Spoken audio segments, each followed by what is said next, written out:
saya sudah berbicara tentang banyak ketakutan-ketakutan.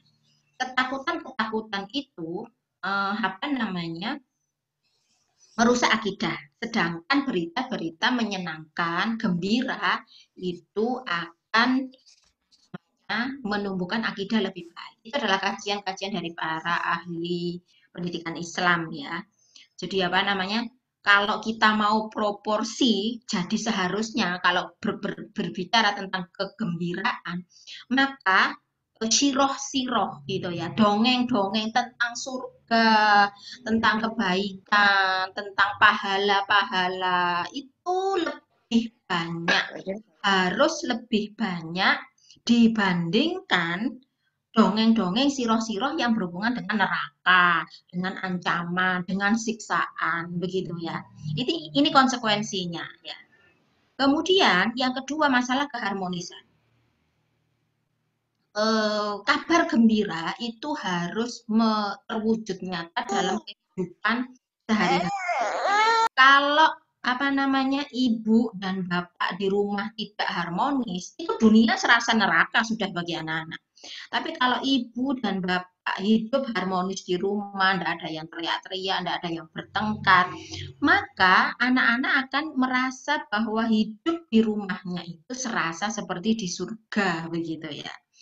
Jadi inilah yang akan menjadi media untuk menyelipkan pendidikan-pendidikan akidah, begitu ya. Keharmonisan sekali lagi sebisa mungkin ibu dan bapak kalau berbeda pendapat, berselisih pendapat itu tidak pernah di depan anak-anak. Karena ketika ada ketidakharmonisan tampil di mata mereka, mereka akan merasa bahwa dunia ini tidak menyenangkan, dunia ini tidak nyaman, begitu ya. Sekali lagi, ini tentang keharmonisan. Yang ketiga adalah tentang kisah hebat, begitu ya. Apa ya? Anak-anak itu suka sesuatu yang berbau heroisme, itu ya, ya Superman lah, Batman. Kalau anak TK sekarang apa ya? Aduh, saya enggak hafal tokoh-tokoh anak ini. Upin Upin itu keren lah apa begitu ya. Terus apa namanya? Pahlawan-pahlawan anak-anak apa beberapa waktu setahun atau 2 tahun yang lalu itu kita kenal istilah Elvir gitu ya. Nah, ini apa namanya? Kisah hebat itu selalu memukau begitu ya, selalu mempesona anak-anak. Oleh karena itu kita harus banyak memberikan kisah hebat supaya anak percaya kepada kebaikan dan kemudian mengimani atau meyakini kebaikan-kebaikan itu. Misalnya yang terkait dengan Islam tentunya banyak sekali ya siroh-siroh yang terkait dengan kisah hebat Rasulullah atau sahabat Rasulullah. Bagaimana Nabi Sulaiman itu membangun istana yang bagus sekali begitu ya. Bagaimana Nabi Sulaiman itu bikin apa namanya lantai itu tembus pandang gitu kayak kaca sampai ikan-ikan gitu ya kita kayak berjalan di atas air. Bagaimana Nabi Sulaiman itu mendatangkan singgasana apa namanya Ratu Balkis dengan jin-jinnya yang bekerja itu hanya dengan sekedip mata begitu itu kisah-kisah yang sangat wow yang mengantarkan anak-anak itu percaya kepada Allah. Allah itu hebat, Allah itu baik, Allah itu maha kuasa, Allah itu keren. Nah, ini persepsi-persepsi yang harus kita bangun kepada anak-anak kita di usia dini.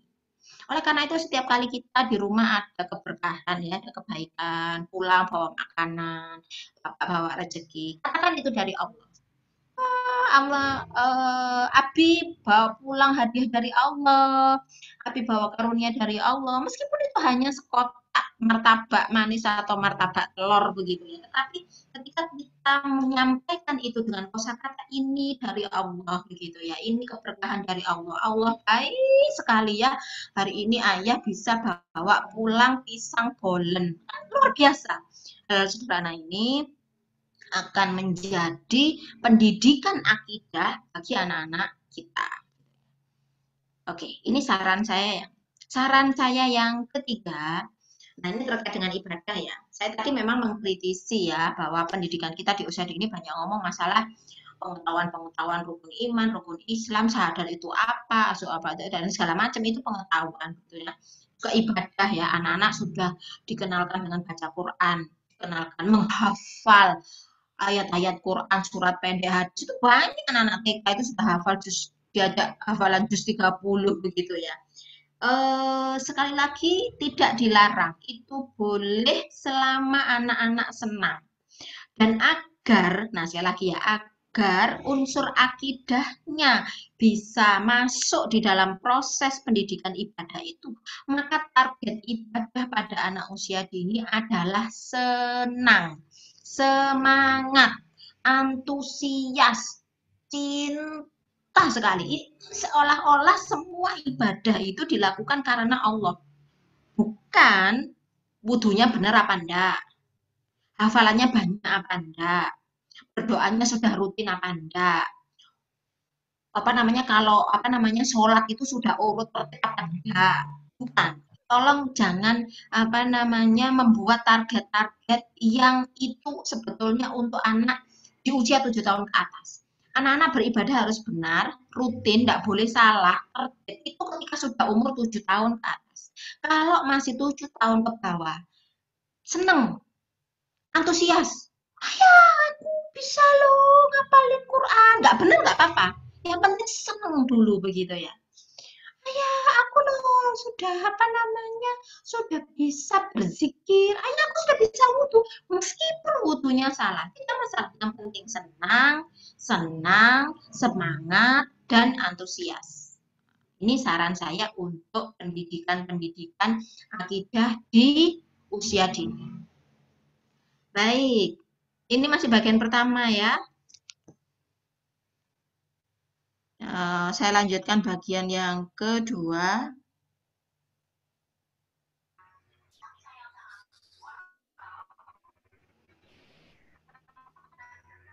Nah, ini sudah pada aspek yang lain, kita sudah berbicara tentang apa namanya mau masuk ke dalam kemandirian ya.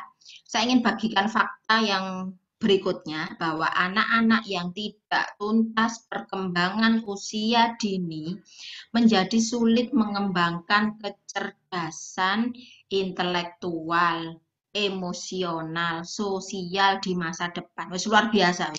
Ini kalau anak-anak usia 7 tahun ke bawah ini apa namanya digarap dengan baik, mereka bisa cerdas intelektual, cerdas emosi, cerdas sosial, luar biasa kan. Tadi sudah cerdas spiritual. Tetapi kalau tidak tuntas perkembangannya ya intelektualitasnya bermasalah, emosinya bermasalah, dan proses interaksi sosialnya di masa depan juga bermasalah. Anak-anak yang kurang mendapatkan pengenalan latihan kemandirian akan mengalami kesulitan manajemen waktu dan hambatan motivasi belajar di usia-usia sekolah. Saya sudah tidak ngitung ya kasus anak mogok sekolah ketika mereka di usia SD. Males sekolah, nggak mau ngerjakan PR, nggak mau berangkat sekolah.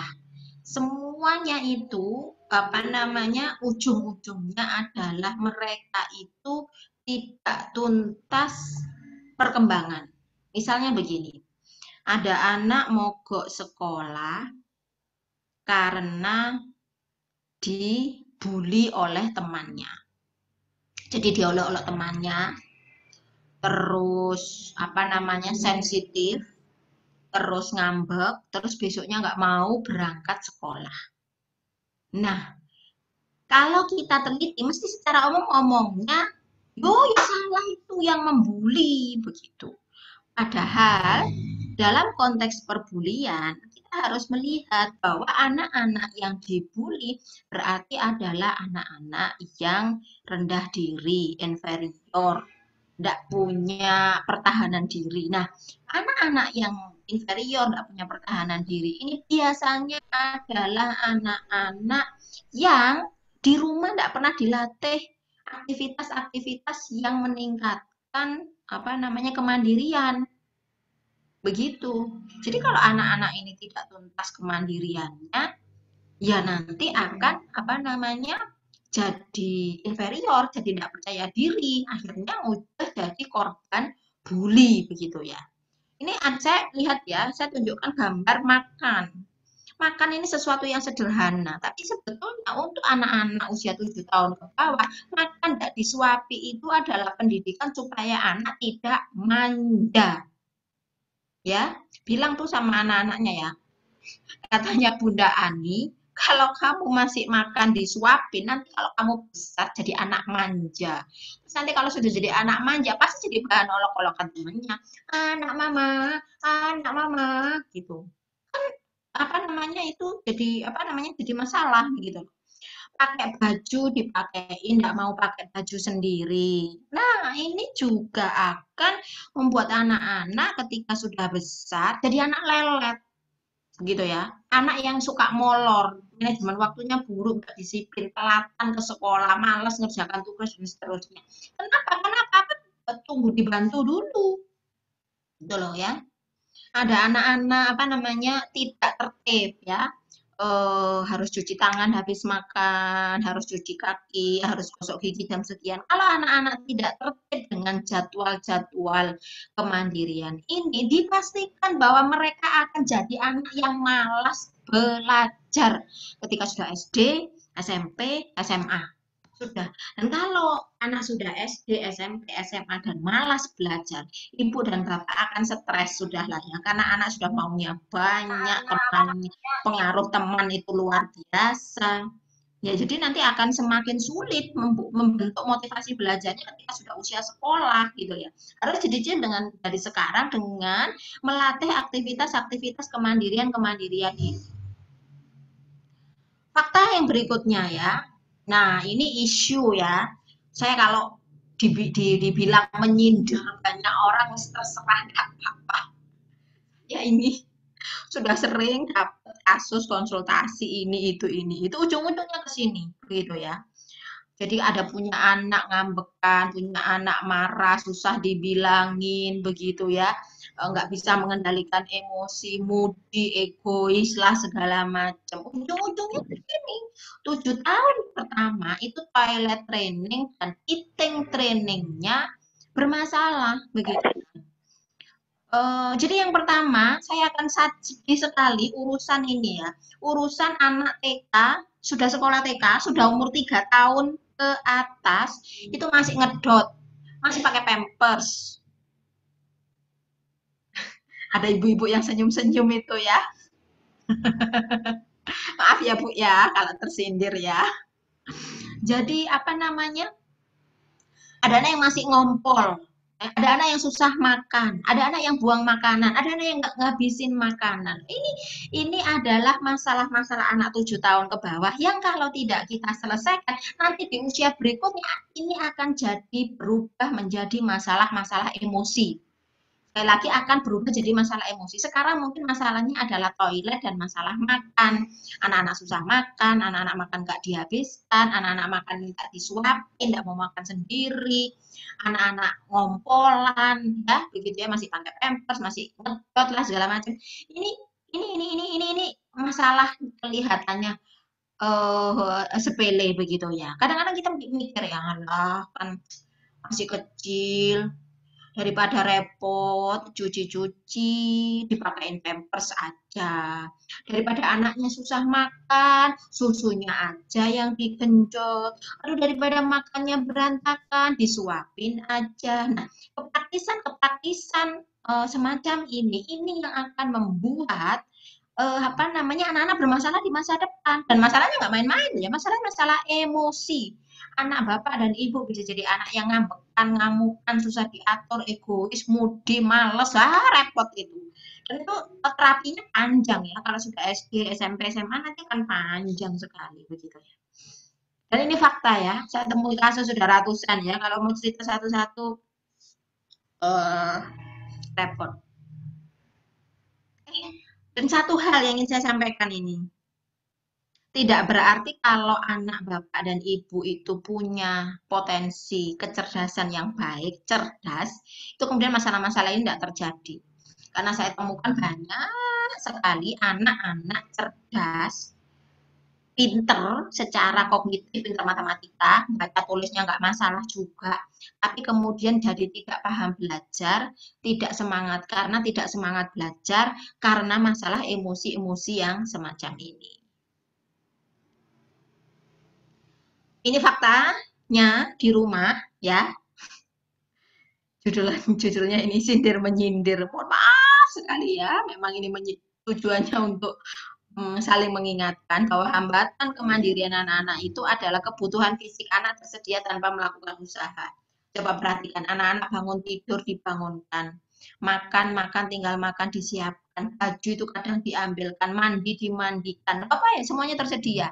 Jalan ke sekolah nanti diantarkan. Ini di rumah sebenarnya mau minta apa tinggal bilang minta, mah pipis, mah makan, begitu ya. Akhirnya semua kebutuhan anak dibantu menjadi mudah. Oke, kalau mungkin ibu-ibu kayaknya sudah mulai tahu ya ribetnya ngurusin anak, jadi sebenarnya semangat untuk membuat anak mandiri itu sudah cukup bagus begitu ya.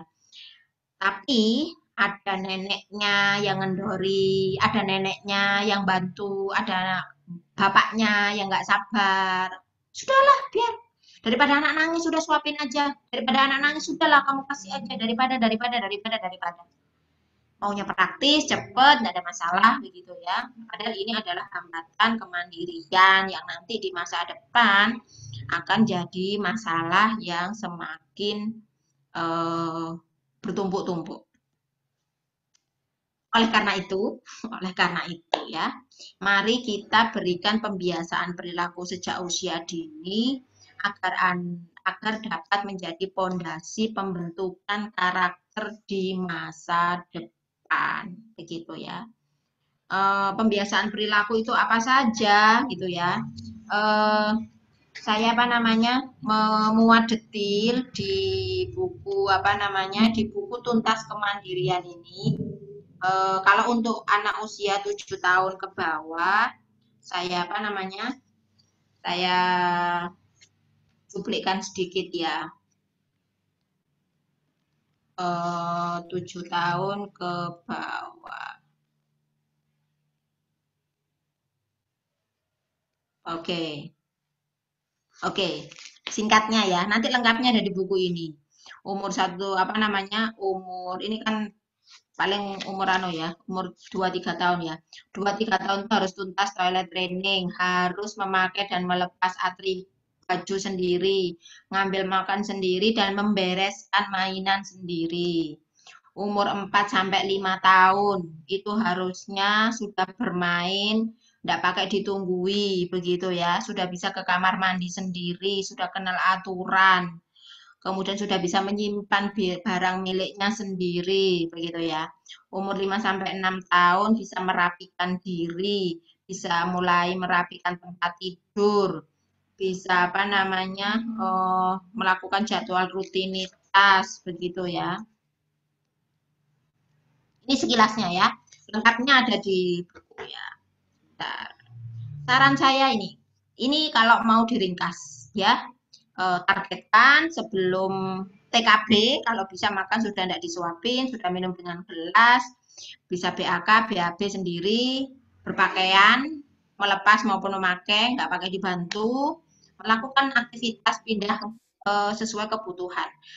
Saya menggarisbawahi yang ini ya, melakukan aktivitas perpindahan. Saya mengkritisi sekali orang tua yang suka menggendong anaknya.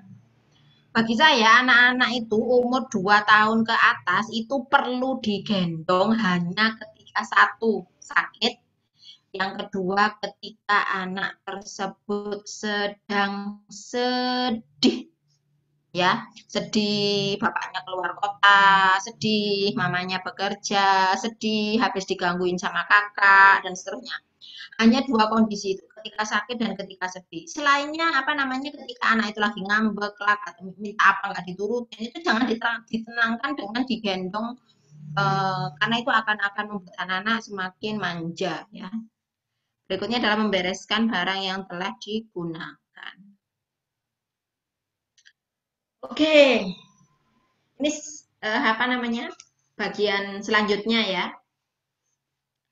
Uh, ini saya kampanyekan di semua apa namanya sesi bersama orang tua di banyak tempat karena ini jadi masalah kita bersama. Apalagi namanya work from home, learn from home, isinya masalah gadget ini. Faktanya, mainan utama anak zaman sekarang adalah gadget, YouTube-an, game-gamean, HP-an, apalah itu yang di smartphone itu kan banyak ya aplikasi-aplikasi ya. Padahal faktanya anak-anak yang kecanduan gadget ini nanti emosinya bisa buruk, sikapnya semaunya sendiri dan tidak suka bersosialisasi dengan dunia nyata, ya. Jadi tolong ini kita sadari bersama bahwa gadget ini adalah sesuatu yang memudahkan kita dalam hidup, tapi juga mengancam beberapa aspek perkembangan anak-anak kita. Karena nanti anak-anak kalau sampai kecanduan gadget, nanti motivasi berprestasi akademiknya turun, minat baca turun, konsentrasi dalam belajar juga nggak bisa lama. Jadi baru belajar 10-15 menit itu malas. Nah, masalahnya adalah kenapa anak-anak kita itu kalau main game, nonton TV, nonton kartun, ya nonton YouTube itu bisa tahan sejam, 2 jam begitu ya. Karena aktivitas-aktivitas itu bersifat kesenangan, sehingga kita bisa tahan lama. Tapi begitu apa namanya mengerjakan tugas begitu ya, begitu kita harus berpikir, itu kenapa jadi males gitu ya. Ya karena memang otaknya ingin yang enak-enak dan itu tidak boleh dibiarkan begitu ya. Jadi ya eh, tolong ini ya. Anak-anak yang terlalu lekat dengan gadget menjadi suka hal yang instan. Pokoknya sekarang, pokoknya ini, pokoknya, begitu ya. Menghindari berpikir kompleks. Ini baru kelihatan nanti kalau sudah SMP, SMA ya. Kalau TK mungkin nggak kelihatan. Saya menjelaskan apa namanya akibat ini untuk masa depan, begitu ya. Kemudian suka yang praktis dan sulit untuk mendalami proses. Maka sekali lagi saran ya, mari kita batasi gadget dan lebih banyak memberikan aktivitas dengan benda konkret, aktivitas kemandirian, serta aneka interaksi sosial agar tumbuh kembang optimal. Sekarang situasinya situasi pandemi ya, jadi mungkin apa namanya kita harus sangat kreatif menyiapkan benda-benda konkret untuk aktivitas anak-anak sehari-hari di rumah. Oh, kalau guru-guru TK saya yakin handal sekali ya nyiapin apa namanya benda-benda nyata untuk dipakai main. Air dikasih warna-warni bisa jadi mainan, pasir bisa jadi mainan, kerdus-kerdus ditumpuk-tumpuk bisa jadi mainan, begitu ya. Kemudian coret-coret kertas, kertas disobek-sobek, begitu ya main di tanah. Sebenarnya di rumah masih banyak benda nyata yang bisa dijadikan alternatif selain gadget supaya anak-anak ini tidak terus gadget begitu ya. Yang berikutnya adalah aktivitas kemandirian ya. Nah, ini karena di rumah terus bukannya tambah mandiri terus tambah manja gitu ya. Harusnya kita arahkan mereka untuk lebih mandiri. Interaksi sosial mungkin sekarang terbatas ya. Yang bisa kita kerjakan adalah interaksi sosial antar saudara mungkin ya. Kalau tetangga, nggak tahu ya, apakah masih mengizinkan anaknya untuk main ke tetangga, begitu ya. Kalau terbatas dan aman sih, saya pikir mungkin masih bisa main ke tetangga. Tapi itu penting untuk pertumbuhan sosial anak-anak. Ini adalah bagian yang apa namanya, eh, bagian terakhir dari eh, paparan saya ya. Faktanya, anak-anak yang minim mendapatkan perhatian, kedekatan orang tua, kekurangan cinta dan kasih sayang akan cenderung memiliki persepsi hidup negatif di masa depan, sehingga menjadi orang yang pesimis dan tidak yakin akan kebaikan Allah. Jadi begini, eh, kekhawatiran saya bahwa hidup ini kadang-kadang mekanis, gitu ya. Anak bangun pagi dibangunkan tanpa pembicaraan khusus. Anak waktunya makan, diberi makan. Anak waktunya mandi, diberi mandi. Tapi tidak diajak ngobrol. Oh, Bapak pergi berangkat bekerja, begitu ya. Sibuk, tidak sempat ngobrol sama anak. Ibu-ibu repot dengan pekerjaan rumah tangga, tidak sempat ngobrol. Itu adalah definisi dari perhatian, kedekatan, dan kasih sayang. Jadi Kalau anak-anak ini kekurangan hal tersebut, apalagi mohon maaf sekali ya, yang anak-anaknya itu dititipkan ke bibi, dititipkan ke asisten rumah tangga, pembantu rumah tangga, dititipkan ke kakeknya, dititipkan ke neneknya. Ini sangat berpotensi kekurangan perhatian dan kedekatan dengan orang tua. Dan masalahnya adalah ketika ini anak-anak sudah besar dan tidak punya pengalaman hidup dekat dengan orang tua, rata-rata menjadi orang-orang dengan sudut pandang yang pesimis, begitu ya. Mudah menyerah, mudah putus asa, takut akan resiko, nggak percaya diri.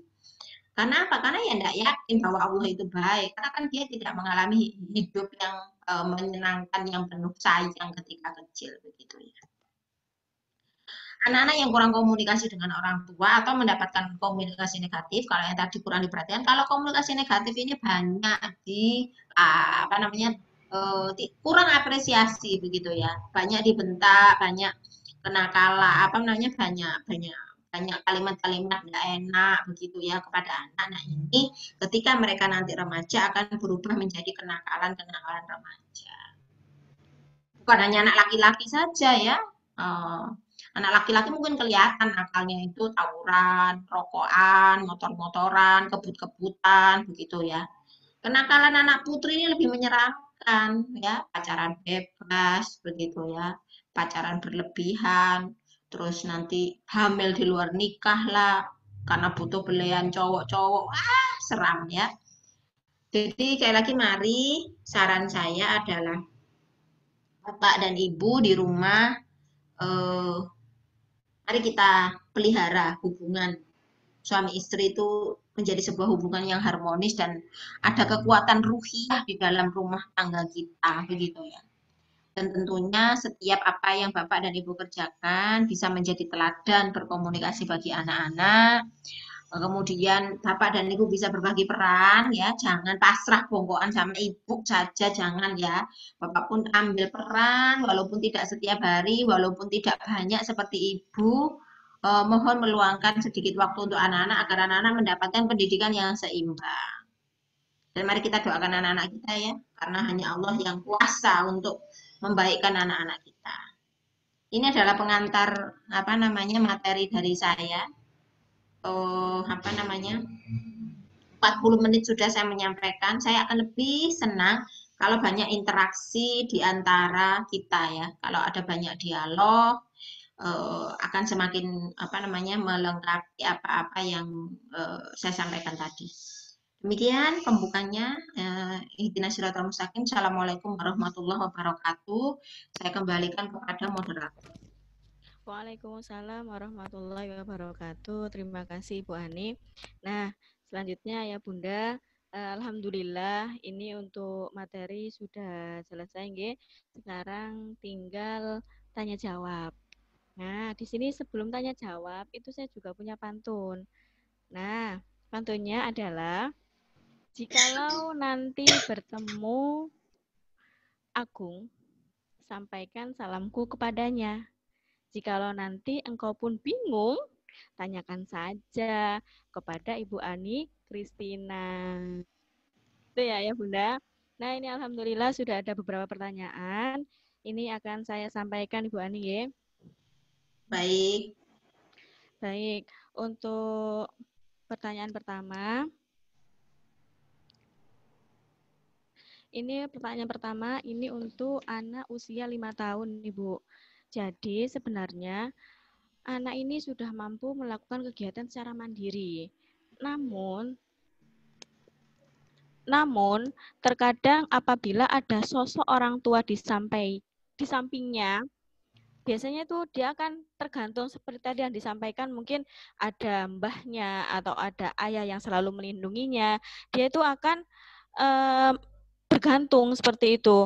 Bagaimana caranya agar anak ini benar-benar konsisten dengan kemandirian yang telah dicapainya? Seperti itu, Bu.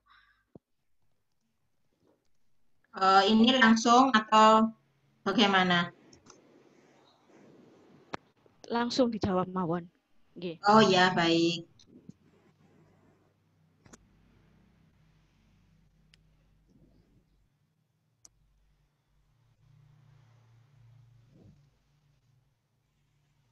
Baik.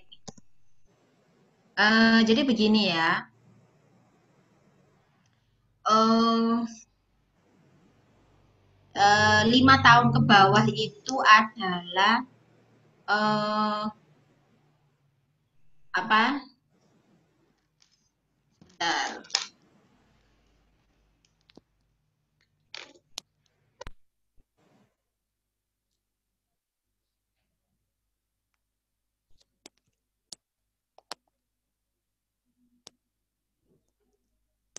Ibu Ani, mohon maaf, suaranya tidak terdengar.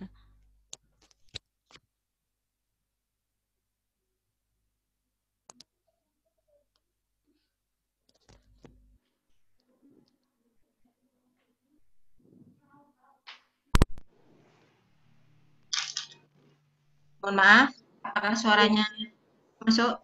masuk. Oh ya, mohon maaf Iya, ya. iya. Jadi apa namanya, 5 tahun ke bawah itu memang masa-masa mengenalkan aktivitas kemandirian. Tapi target konsistensi dan keistiqomahan anak untuk mandiri itu setelah 5 tahun ke atas, ya. 7 tahun itu apa namanya, 5 sampai 7 tahun itu adalah masa-masa toleransi untuk semuanya jadi konsisten. Jadi kalau anak ini 5 tahun itu sudah mandiri, tapi kalau ada orang tuanya masih belum apa namanya, belum konsisten, itu masih dalam batas normal, ya. Jangan terlalu khawatir dulu, begitu ya. eh apa namanya, jangan jangan jadikan ini sesuatu yang kok ini harus dikentengi, harus lebih ditegesi, harus lebih disiplin. Jangan, tahan dulu. Kita bisa menerapkan kedisiplinan pada anak-anak itu umur 6 tahun ke atas, 7 tahun itu monggo disiplin, enggak apa-apa begitu ya. Tapi kalau masih 5 tahun ini ya slowly lah begitu.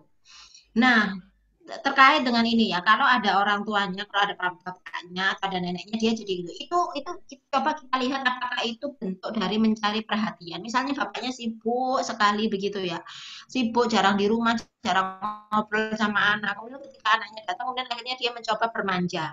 Kita lihat konteks ini bukan sebagai penurunan kemandirian, tetapi lihat ini sebagai upaya anak untuk mencari perhatian. Maka ya berilah perhatian gitu ya, dielus-elus, ayo dielus, dicium, tapi bilang, ayo sayang, tetap makan sendiri ya, nggak usah minta disuapin. Coba gini, papa ada di sini, begitu. Jadi begitu begitu masukan saya ya. Kita tidak perlu terburu-buru untuk disiplinnya, karena disiplin itu adalah garapan 6 tahun ke atas nanti. Baik, Ya, siap. bisa Siap, terima selanjutnya. kasih Bu Ani. Selanjutnya ini, tadi kan sudah dijelaskan tentang batasan kemandirian anak berdasarkan usia Ibu ya. Di sini kemandirian dalam hal apa saja yang seharusnya dimiliki anak usia TK dan SD, seperti itu. Nggih. Ya, yang ya, ya, baik-baik. Baik. Kalau yang TK tadi sudah saya ceritakan ya, atau saya Iya, tampilkan sekarang yang lagi. SD. Iya. Bentar. Perlu direview sebentar. Tadi itu uh,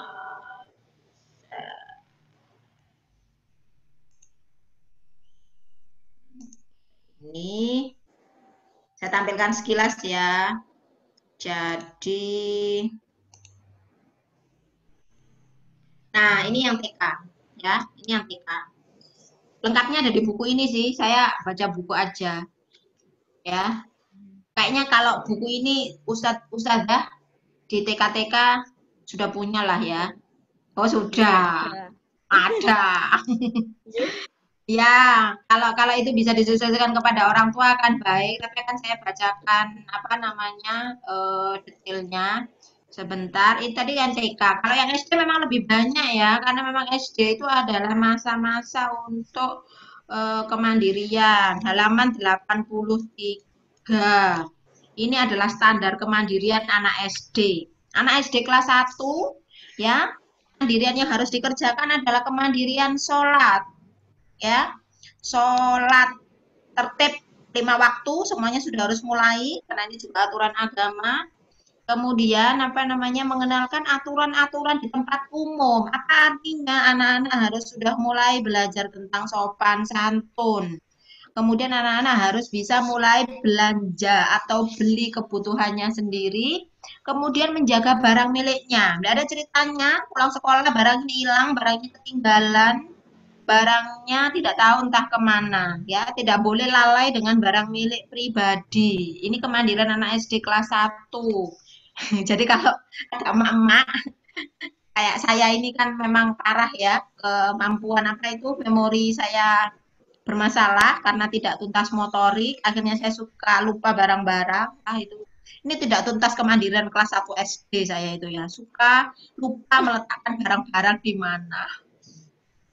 Saya Kelas 2 sampai kelas 3 umur 8 sampai 9 tahun, anak-anak ini harus mulai mandiri dengan tugas-tugas rumah tangga. Harus punya jadwal misalnya menyiram tanaman, punya jadwal memberi makan hewan, mengisi air, intinya mulai melayani orang lain.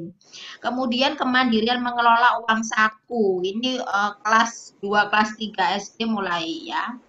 Umur berikutnya 9 sampai 10 tahun itu kemandirian tidur. Jadi benar-benar harus tidur terpisah. Umur 7 tahun itu bolehlah anak-anak sudah mulai dilatih untuk tidur tidak sama orang tua ya, tetapi atau mungkin apa namanya 1 2 masih perlu dikelori sampai tertidur tapi kemudian bisa ditinggal. Tapi batasnya adalah umur 10 tahun ya. Masalah tidur ini, tidur sendiri, tidur tidak bersama orang tua, boleh bersama saudara yang sejenis kelamin. Sesama kakak perempuan, begitu boleh begitu ya. Kemudian apa namanya? Membersihkan kamar sendiri. Ini umur 9 sampai 10 tahun. Umur 10 sampai 11 ini kelas 5 mungkin ya. Membuat jadwal libur sendiri begitu ya. Bisa ditinggal di rumah sendiri ketika orang tua pergi untuk beberapa waktu. Misalnya Bapak pergi dari pagi sampai sore ya dia harus bisa mulai ditinggal di rumah.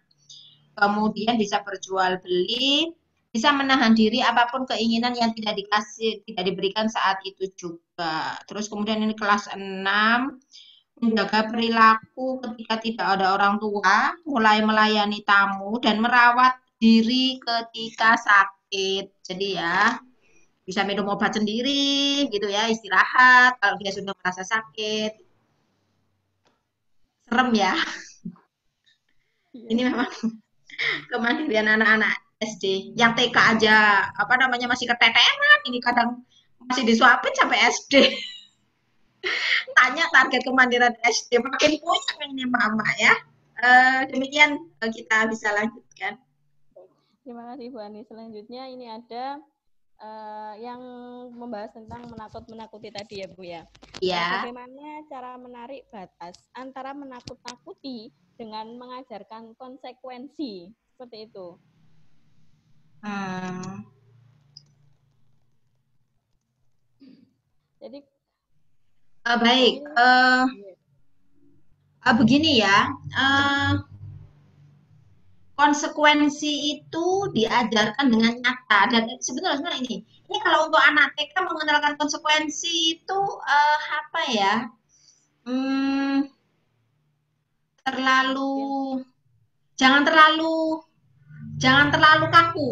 Saya malah khawatir loh, ini ada orang tua TK tanya masalah konsekuensi ya. Konsekuensi itu sangat terkait dengan kedisiplinan, ya, sangat terkait dengan konsistensi. Dan itu jatahnya anak umur 7 tahun ke atas gitu ya. Jadi kalau masih TK jangan berbicara masalah konsekuensi, ini terlalu anu. Tapi bolehlah anak-anak itu mulai diperkenalkan hukum sebab akibat. Misalnya begini, uh, tidak ingin menakut-nakuti, tapi ingin mengenalkan konsekuensi untuk anak 7 tahun ke bawah. Itu masih boleh bagi saya ya. Mengenalkan hukum sebab akibat, tapi tidak menakut-nakuti. Ya, saya setuju. Tetapi jangan terlalu kaku. Nanti ini kebablasan dan akhirnya anaknya akan jadi pribadi yang kaku di masa depan, begitu ya. Jadi begini misalnya anak ini apa ya? Mau sholat lah, sholat. Supaya semangat sholat. Kan nggak boleh nih nakut-nakuti, nanti kalau kamu nggak sholat kamu masuk neraka, wah jelas nggak boleh, itu menakut-nakuti.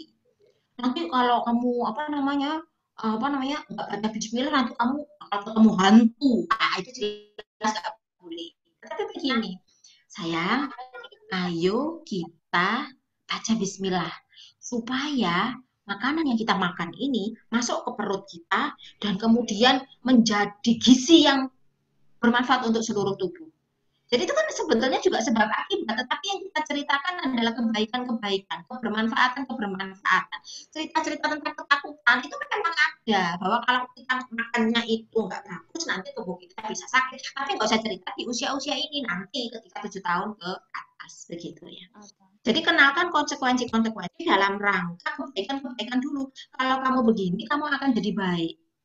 Sayang, kalau kamu apa namanya rajin berwudu, nanti kamu bisa seperti Bilal.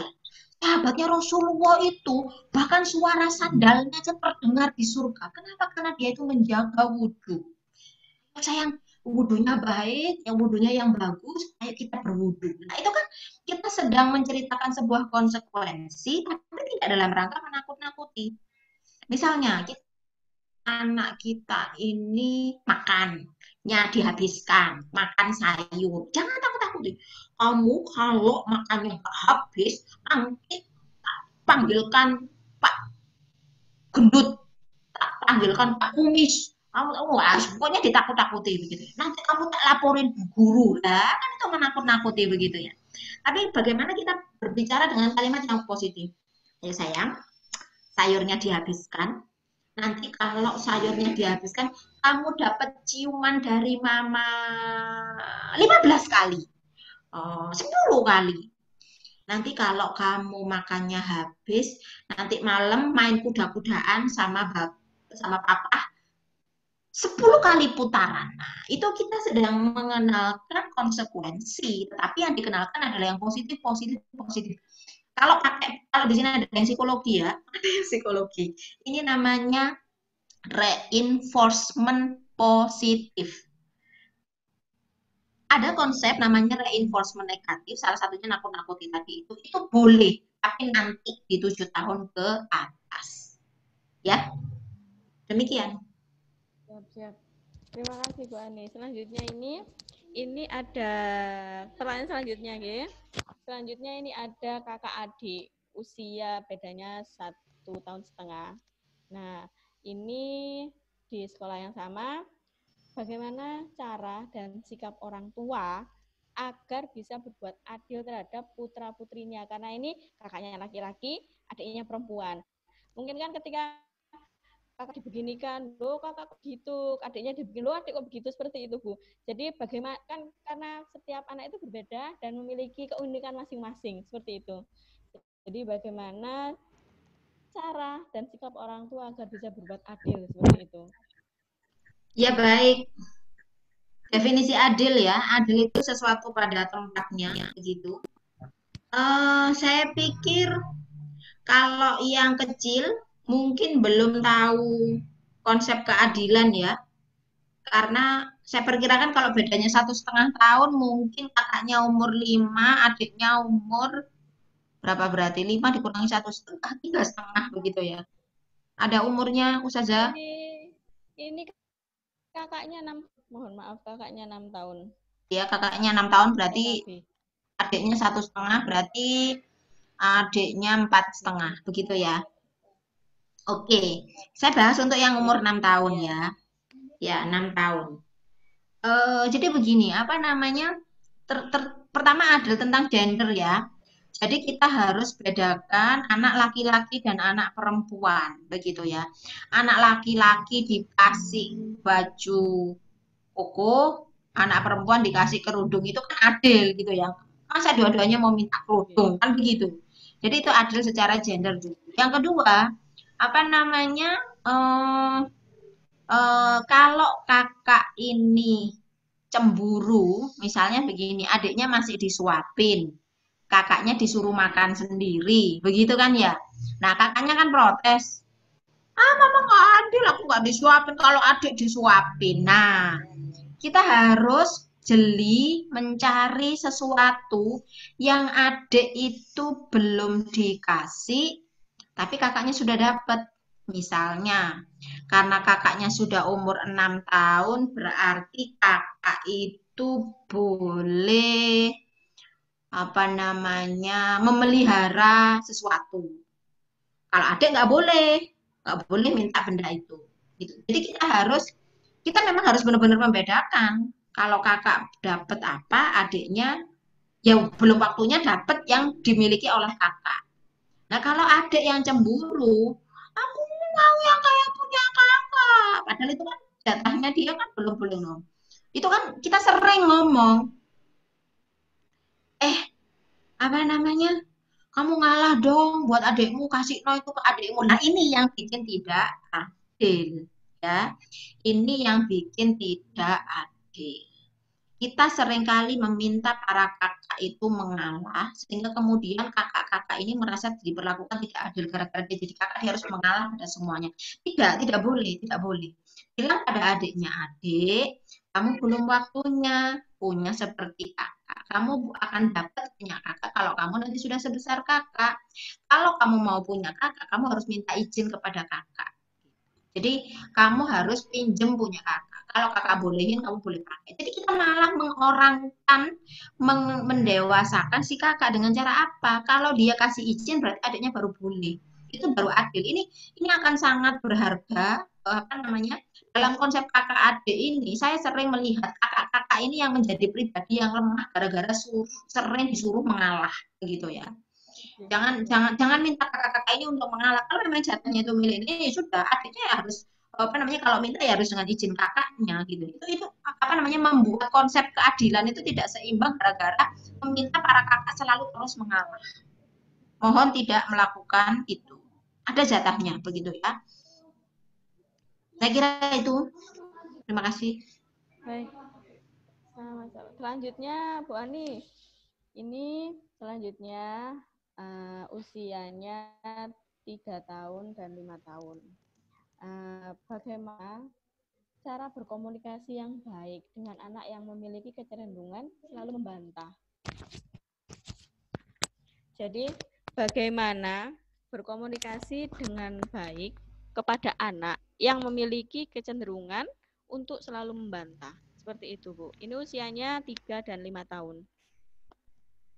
Ya. Ada lagi? Membantah ya? Nggih, membantah. Ya.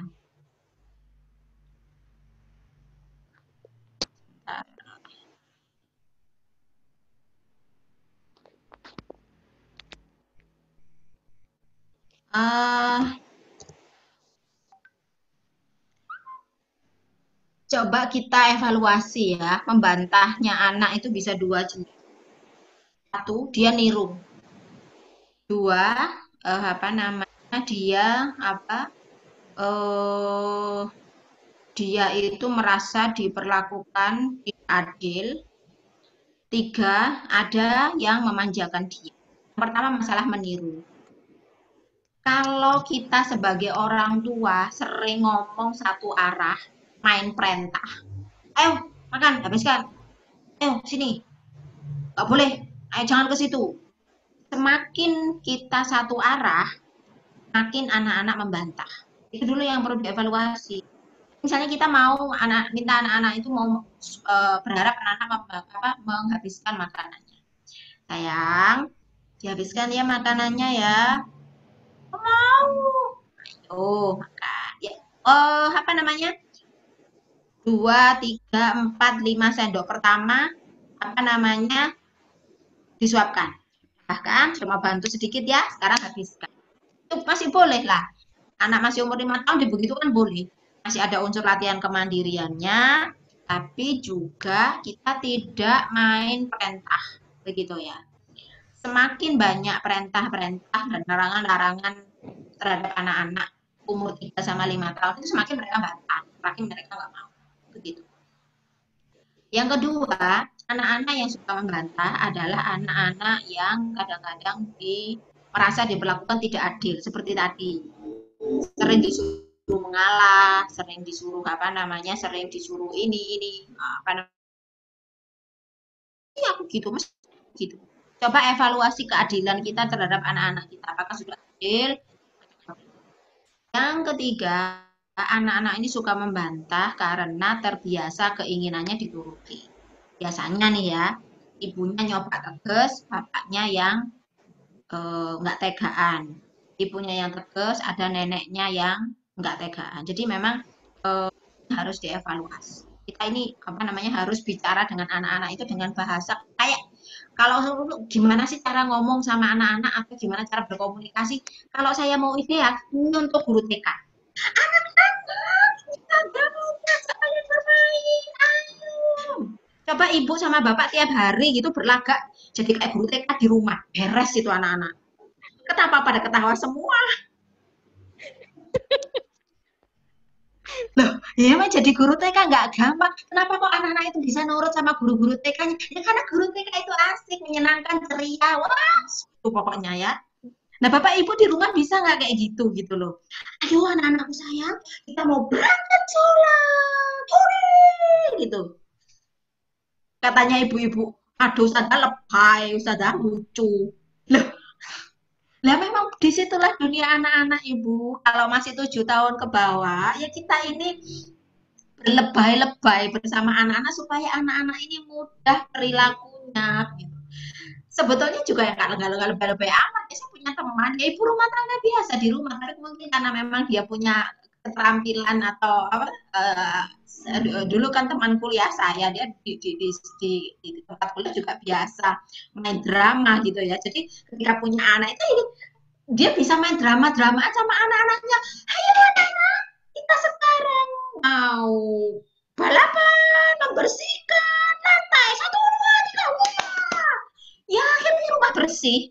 15 menit bersih. Saya menyaksikan sendiri. Nah, jadi uh, itu ya. Saya nanti kalau ngomong apa teori komunikasi, bapak dan ibu harus apa namanya menguasai apa namanya kemampuan bercerita. Bapak dan ibu harus apa namanya menguasai teknik memotivasi, mengapresiasi kan repot sudah. Kalau bapak ibu mau berkomunikasi enak dengan anak-anak, contoh aja guru TK itu kalau ngomong sama anak gimana? Gampang ya, prakteknya yang susah. Mohon maaf, maaf. Baik, baik. Baik, Ustazah Amalia silakan. Iya, siap-siap. Ini selanjutnya Ibu. Ya. Ada kakak adik. Nah, ini bagaimana cara menasehati anak-anak dengan tidak bernada tinggi atau berteriak. Kadang kan kita orang tua mungkin ya ketika dua berantem gitu ya, pasti kita akan ya Allah dan sebagainya gitu kan kayak. Nah, saat mereka berebut dan sedang berantem, bagaimana cara mengatasinya agar tidak ada kecemburuan di antara mereka berdua seperti itu? Baik. Ibu dan bapak ketika anak-anak berantem apa namanya uh, baik ketika anak-anak lagi berantem apa yang perlu kita kerjakan jangan ikut campur. Ketika anak-anak berantem dan kita masuk ke dalam pertengkaran mereka itu yang bikin kemudian kita berteriak-teriak, ayo jangan bertengkar bikin ribut aja gitu, akhirnya kita ikut emosi. Jadi ketika anak-anak bertengkar, maka apa? Biarkan saja berantem selama tidak ada nyawa yang sedang terancam. Apa indikasi nyawa terancam? Kenapa Ustazah? Satu, nyawa terancam itu ketika sudah ada Dilanjutkan, yang udah. ya, ketika ada yang apa namanya eh, mengangkat perlengkapan untuk melempar barang. Jadi misalnya mulai angkat kursi, mulai apa lagi ya anak-anak itu malah ngangkat HP, HP-nya mau dibanting. Nah, itu kan mengancam nyawa HP ya. Kemudian ada yang pegang gunting, ada yang sudah mulai apa menonjok, menonjok apa? Main pukul. Nah, itu selama mereka perang mulut sudah biarkan. Jangan mencampuri pertengkaran antara anak. Sudah, biarkanlah mereka berantem. Paling juga apa namanya yang risih adalah telinga kita ya, kita aja ambil jarak 2 meter.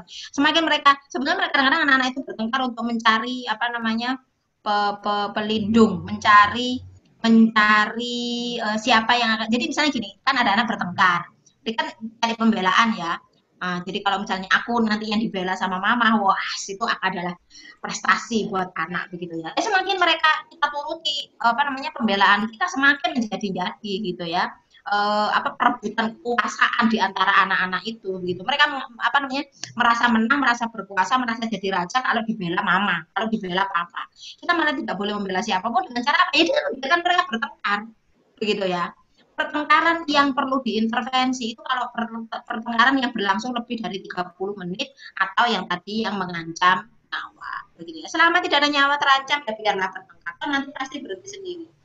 Nah, ketika pertikaian apa namanya berantemnya sudah selesai, maka kita perlu bicara dengan anak-anak. Jangan pernah mendudukkan anak yang berantem bersamaan, duduk di depannya dua, terus dinasehati bareng-bareng. Sudah, tidak tidak selesai dan pasti pertengkaran-pertengkaran akan berulang berikutnya.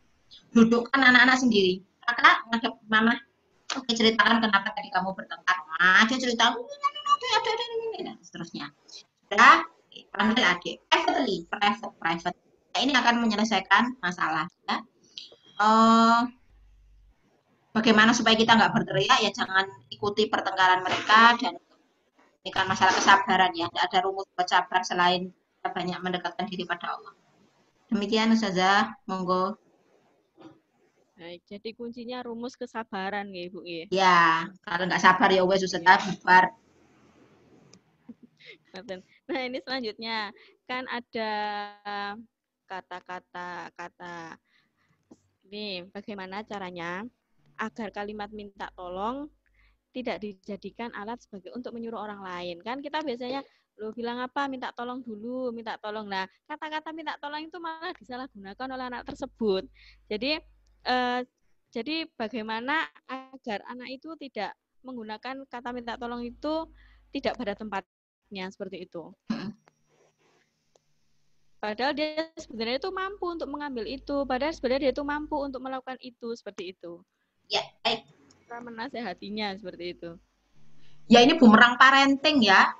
Pak dekade berapa tahun yang lalu kita apa namanya menggembar-gemborkan apa namanya kita itu jangan apa namanya membiasakan anak-anak untuk sopan santun dengan mengganti apa namanya menyuruh dengan kata meminta tolong.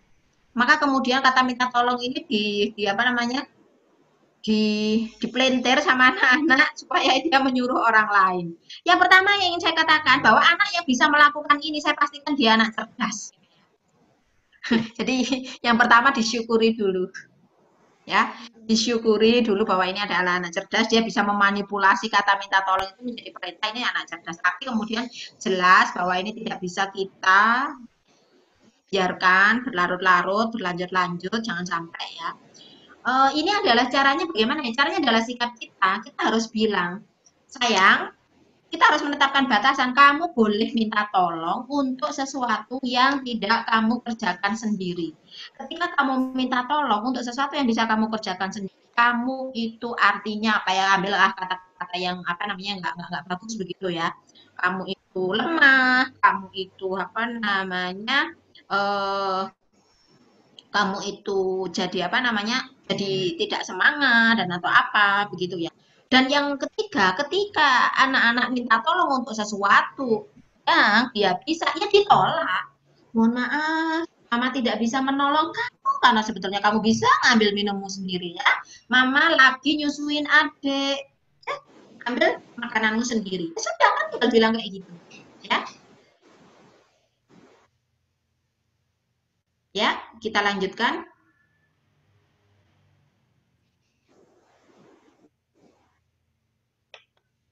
Oke, selanjutnya ini bagaimana cara Oh, mengidentifikasi rasa jealous antar anak. Ini ada saudara, kakak adik ya. pada anak yang cenderung mendam, anak yang introvert seperti itu.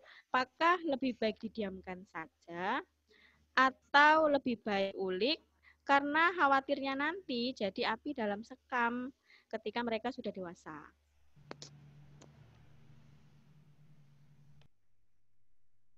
Mohon maaf Ustazah, saya terlewat kalimat yang pertama Ustazah, api sebelum Oke, api dalam sekam ya. oke. Apakah lebih baik didiamkan saja atau lebih baik diulik karena takutnya jadi api dalam sekam hingga dia dewasa nanti seperti itu. Yang didiamkan apa ya Ustazah? Ini rasa jadi cara mengidentifikasinya itu apakah mereka harus diberitahu kemudian anak yang cenderung memendam, anak introvert Oh, kan biasanya itu memendam. dia pendiam, G.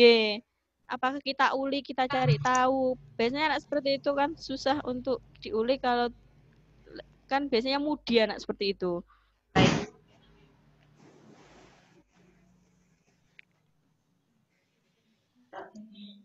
Baik, apa namanya, untuk anak-anak yang pendiam, apalagi pendiamnya ini sudah nampak di usia 7 tahun ke bawah, maka kita harus melakukan banyak hal loh ya. Ini sesuatu yang bagi saya apa namanya, wah, anak pendiam tambah didiamkan ya maka akan jadi masalah yang lebih besar begitu ya.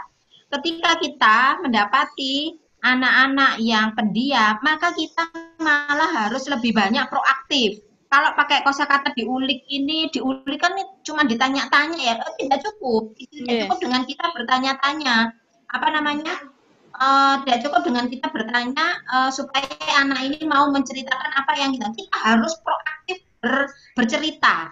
Anak-anak yang pendiam malah butuh storytelling 2-3 kali lebih banyak daripada anak-anak umum, anak-anak yang normal-normal saja begitu ya. Harus banyak bercerita.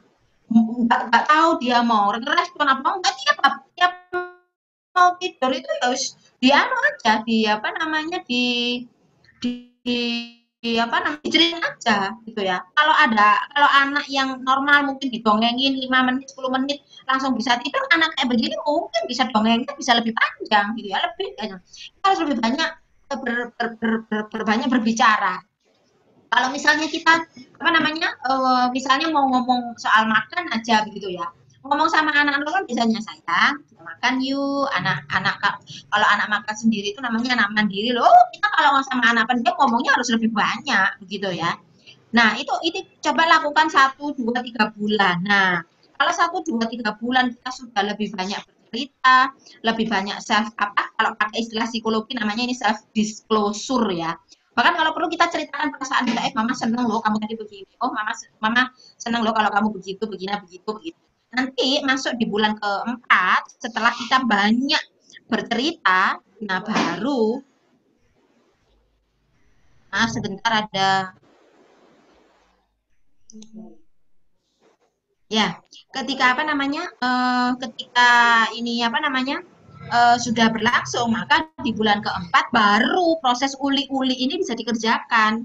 Baru kita lebih mulai melancarkan bertanya. Eh, kamu kenapa sih kok begini? Kenapa sih kok begini? Biasanya kalau tahapan self disclosure Bapak dan Ibu banyak cerita kepada anak-anak pendiam ini sebenarnya masuk bulan kedua atau di bulan ketiga anak sudah mulai bisa bercerita apa namanya lebih apa namanya lebih lebih banyak sudah tidak terlalu pendiam. Demikian. Terima kasih Bu Ani. Ini untuk pertanyaan yang kami tampung ini sudah habis. Mungkin Ya, dari Ayah sebentar Bu, ada yang masuk. ya, Nah, silakan. ini. Nah, ini sejauh mana batasan mandiri yang harus dituntaskan anak terutama usia 3 sampai 4 tahun? Apakah jika terlalu mandiri tidak akan menimbulkan rasa sendiri atau kurang disayangi orang tua? Mungkin dia melakukan apa-apa sendiri seperti itu. Oke. Ah, ah, aduh, gimana ya? Ini sudah ini namanya sudah apa namanya? Ada pesimisme terhadap kemandirian ya. Jadi, gimana ya? Jadi begini. Saya cerita aja ya. Ada seorang ibu, uh, usia anaknya SD. Ini pastinya bukan ibu-ibu yang di Saka ya, ibu yang lain. Apa namanya? Uh, Anak yang di SD ini uh, apa namanya? Uh, Berbicara begini, Bu Ani, saya ini akhir-akhir ini merasa kesepian. Kenapa ibu kesepian? Itu merasa jadi ibu yang tidak berguna. Kenapa ibu jadi merasa tidak berguna? Nah, kan anak-anak apa namanya eh, sudah SD dari pagi sampai sore sekolah. Terus di rumah juga anak-anak diajari sama ustadz-ustadzanya buat mandiri. Sudah tidak pernah mau saya suapin, sudah tidak mau saya kelonin. Gimana ya? Saya jadi merasa jadi ibu yang tidak berguna. Di sisi ini saya langsung menyimpulkan sebetulnya ini ya kekurangan kasih sayang ibunya apa anaknya begitu ya. Jadi eh, ibu-ibu ini ada beberapa ibu yang sensitif. Ini kenapa banyak yang senyum-senyum di sini ya. Ibu-ibu yang sensitif begitu ya, ibu-ibu yang melo itu jadi merasa tidak tidak bisa menyalurkan kasih sayangnya ketika anak-anak sudah mandiri. Jangan Bu, ya jangan begitu, begitu ya. Itu namanya ibu yang tidak dewasa begitu ya. Mau apa namanya? Kan memang apa ya? Kadang-kadang bau keteknya anak-anak itu candu ya Bu ya. Tuh kan pada senyum-senyum semua lagi gitu ya. Kalau nggak nyium bau keteknya gimana gitu rasanya kan kadang-kadang aduh kangen bau bayi kangen bau apa apa namanya adik gitu ya.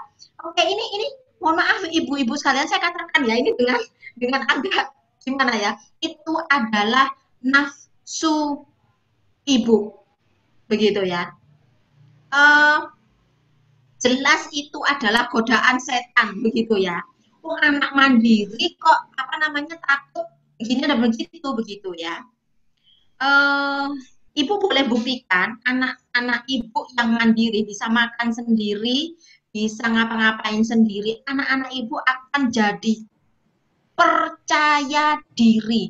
Dan kalau anak-anak bapak dan ibu sudah percaya diri, itu nggak ada yang namanya sendiri. Dia pasti akan sangat piawai dalam berinteraksi sosial. Dia akan apa namanya? Dia akan sangat apa namanya terampil membangun sosial dengan teman-temannya gitu ya. Jangan takut dia jadi bisa ngapa-ngapain sendiri. Kalau masalah dia ngapa-ngapain sendiri terus nggak butuh ibu, nah itu kan malah bagus begitu kan ya. Bu, mohon maaf ya, ini saya ngomong serem lagi.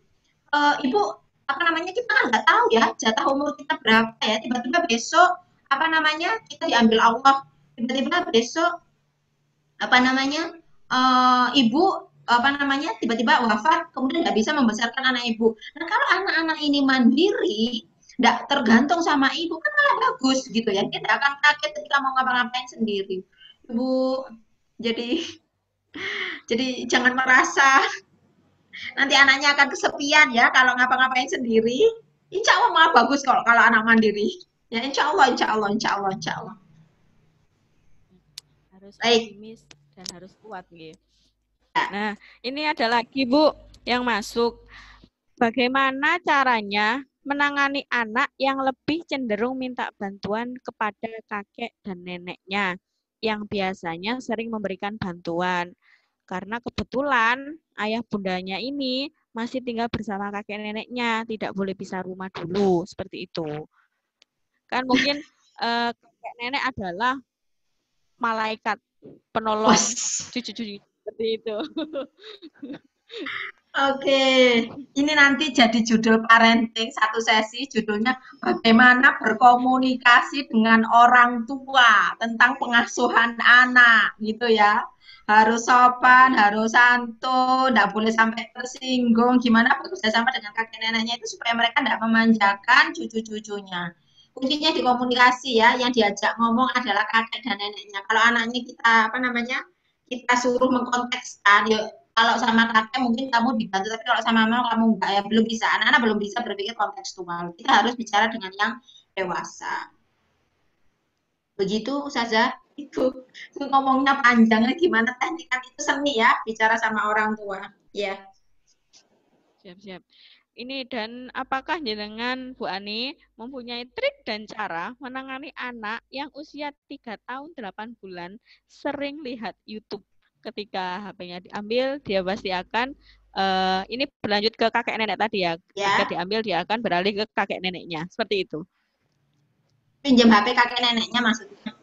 Enggak, akhirnya pinjam HP kakek neneknya. Ya, iya, Seperti itu. akhirnya pinjam HP kakek nenek. Makanya kakek neneknya harus harus diajak diskusi, diajak bicara supaya nggak ngasih HP ke anak. Ya bilang aja, Bapak, Ibu ngapunten, kalau anak saya ini dikasih HP terus nanti kecanduan, terus nanti matanya bisa minus nih. Ya, ngomong yang simpel-simpel aja sama orang tua ya. Begitu. Jadi kalau anak ini apa namanya kebanyakan lihat HP ya HP-nya ditarik. Saya pikir ini anu ya teknis sekali ya, nggak ano tips dan trik selain bersabar dan berazam bersungguh-sungguh untuk menjalankan ini dalam sehari-hari. Karena ngomong sama orang tua itu ya memang harus sabar gimana ya. Begitu saja Amalia, mohon maaf tidak anu ya, tidak bisa teknis. Jadi memang dari orang tuanya, nggih. Jadi memang Iya, dari ayah bundanya sendiri harus benar-benar punya tekad bahwa itu belum baik seperti itu. Belum ya, waktunya untuk kamu lihat itu seperti itu, nggih. itu saja dan tegas Oke. konsisten. Oh ya, satu lagi. Kalau anak-anak kalau anak ini memang benar-benar kecanduan apa YouTube sampai kita tarik kan langsung mintanya ke kayak neneknya. Mungkin anak ini kekurangan aktivitas kali ya. Maaf kadang-kadang anak-anak itu kita larang, kita tarik HP-nya, tapi terus kemudian kita anggurin. Akhirnya ini jadi pengangguran gitu ya. Ya, kalau anak itu HP-nya ditarik ya terus kasih aktivitas, jangan disuruh cari sendiri. Anak-anak belum punya proses berpikir kreatif untuk mencari apa yang mainan yang bukan HP. Sayang, ini HP-nya mama ambil ya, kamu main ini, sediakan air, sediakan pasir, puzzle, balok, apalah segala macam, sedan kertas, coret-oret. Sayang, mamanya ambil HP, yuk, yuk kita main di luar. Sayang, maunya ambil HP, yuk yuk kita main berenang-berenangan di kamar mandi. Sayang, HP-nya ambil ya, ayo. Nah, ada ayo. Nah, kalau cuma disuruh berhenti HP, terus apa namanya nggak dikasih aktivitas, dia jadi pengangguran, jadi cari aktivitas. Kan memang dasarnya orang itu nggak ada yang suka nganggur. Begitu saja Amalia. Nggih, nggih, nggih, nggih. Benar. Nah, ini ada lagi. Selama belajar di rumah, ini Mm-mm. anak saya hanya ikut beberapa kali saja. Setelahnya tidak mau. Ketika ditanya kenapa nggak ikut gitu, alasannya tidak suka bertemu Umi dan teman-teman di HP. Apa yang harus saya lakukan seperti itu? Mungkin dia kangen secara langsung atau bagaimana? Itu apa yang harus kita berikan penjelasan ke anak tersebut seperti itu. Ustadz bisa apa namanya Bapak dan Ibu sekalian, anak-anak itu tidak perlu banyak penjelasan ya.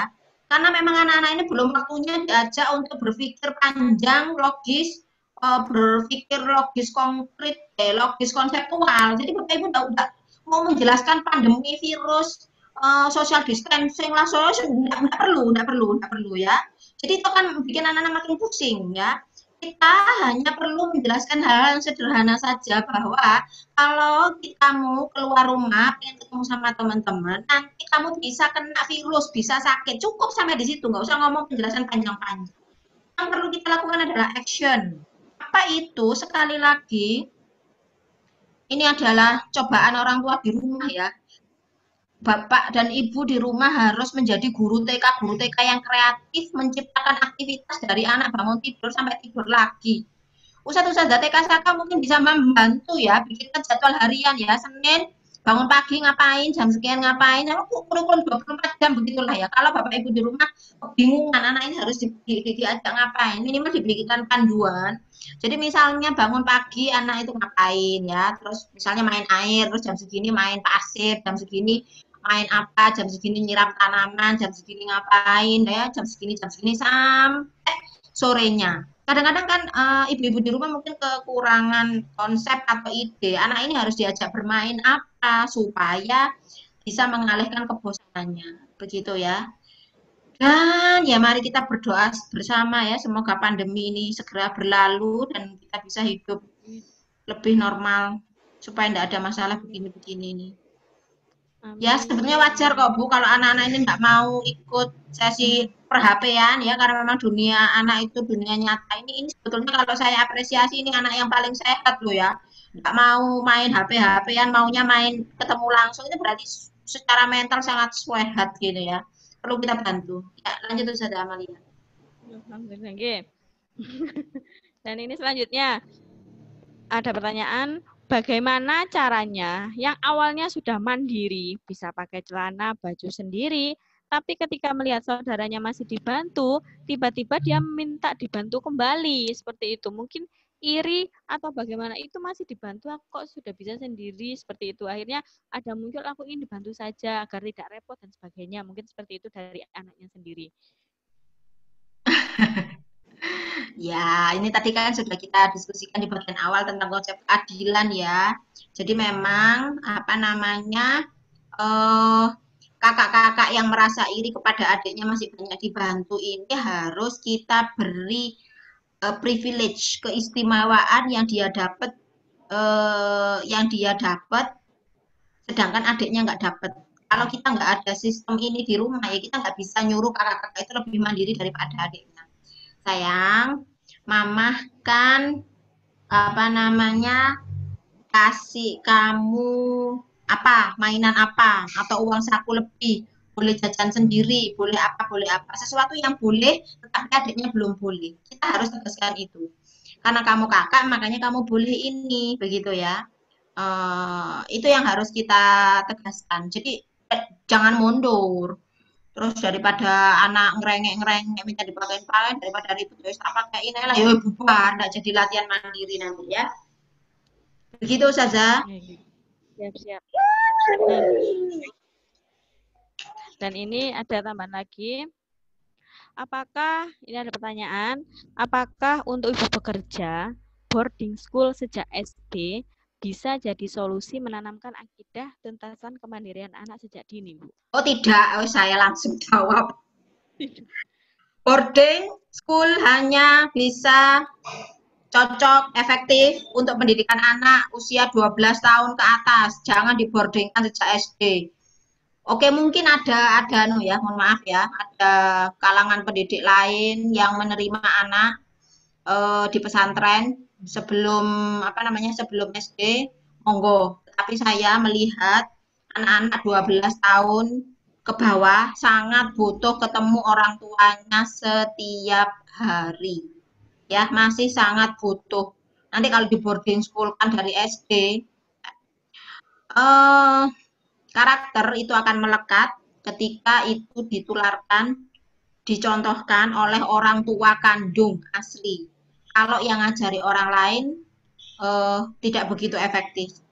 Jadi kalau merasa tidak mampu mendidik kemandirian, tidak mampu merasa mendidik akidah, maka mampukanlah diri kita. Dengan apa? Ya dengan kayak begini nih, ikut parenting, baca buku, sharing sama saudara, sharing sama teman, sharing sama komunitas. Jangan kemudian kita mencari pihak lain untuk bisa kita titipi anak kita. Malah tidak berhasil. Malah makin susah. Nanti kalau dia mau SMP, bolehlah dipertimbangkan boarding school. Tapi dasar-dasarnya harus tetap kita yang menanam. Kalau enggak, mungkin nanti anak-anak bisa mandiri, tapi nanti anak-anak enggak bisa hormat sama ibu dan bapak. Serem kan, gitu ya. Padahal birrul walidain itu adalah amalan setelah sholat 5 waktu, gitu ya. Setelah amalan ibadah yang paling penting. Setelah amalan tidak boleh menyekutukan Allah. Jangan Bu, kalau anak-anak ini diboardingkan dari SD, saya khawatir sekali anak bapak dan ibu tidak punya karakter birrul walidain, tidak punya karakter berbakti kepada orang tua. Itu jauh lebih menyeramkan bagi apa namanya kita semua ya. Mohon maaf sekali. Saya tegas sekali ngomong ini ya. Jangan diboardingkan di SD. Terima kasih Ustazah Amalia. Ya, ngomong-ngomong tentang boarding ini kan biasanya. Nah, Ya, ini bagaimana caranya mengulang kembali bacaan juz amma surat-surat pendek itu ya, Bu ya, yang ya. sudah dihafal. Terkadang anak itu tidak mau murojaah surat-surat terdahulu. Dia maunya yang baru seperti itu. Padahal surat-surat terdahulu itu kita murojaah agar tidak hilang, seperti itu. Ustazah Amalia, kita harus menghargai anak itu ya. Berarti anak ini punya motivasi berprestasi yang tinggi. Ketika dia tidak mau memurojaah dan maunya yang baru terus. Saya tegaskan tadi di awal bahwa target ibadah, target Quran di usia 7 tahun ke bawah adalah senang, semangat, antusias, bukan banyak, benar, termurojaah, hafal, tidak Ustazah. Jadi ini malah anak yang saya pikir punya potensi untuk motivasi berprestasinya tinggi begitu ya. Kalau memang kita ini yo mosok gak dimurojaah receh eman, yuk gencarkan rayuannya, tapi jangan dipaksa. Dan tetap kasih hafalan baru supaya dia tetap bersemangat dengan Al-Quran. Kalau yang bersemangat, yang membuat dia bersemangat dengan Quran adalah ayat-ayat yang baru, kasih ayat baru, tidak apa-apa begitu ya. Yang lama dirayu, ayo toh sayang, ininya di murojaah. Ya yang baru tetap Ustazah kasih, tetap mama kasih. Tapi yang lama juga dihafal. Lancarkan rayuannya. Tetapi ketika dia minta yang baru, jangan ditolak. Ketika kita menolak anak-anak yang meminta sesuatu, itu malah kita menurunkan hasrat berprestasinya. Begitu ya Ustazah ya, targetnya bukan benar murojaahnya, tapi dia senang dengan Mengenal. Quran gitu ya. Ya. Nanti kalau mau Oke. urusan murojaah hafalannya baik, benar, bagus, ya nanti lah 7 tahun ke atas ya. Gak semuanya itu terus kayak siapa itu namanya? 5 tahun hafal 30 juz itu siapa Ustazah? Aduh, yang terkenal itu loh Ustazah. Susah. Musa Di Hafiz Quran gitu. itu ya. Ah, Nah, yeah. ya apa namanya untuk dapat anak yang kayak Musa itu ya bapak ibunya ya kayak Musa pisan Ustazah. Bapak ibunya hafid dulu 30 juz, bapak ibunya apa namanya hafal dulu juz 30, baru anaknya suruh hafal dan bisa memurojaah juz 30. Nah, terus bapak ibu ai salat cek kul huwai lah Ustazah. Anaknya disuruh murojaah juz 30 kan yo apa tadi tidak adil. Nanti anaknya bilang gitu, alah apa nih kalau kami di rumah lo cuma surat anas tapi aku suruh murojaah al bayinah. Tidak tidak adil.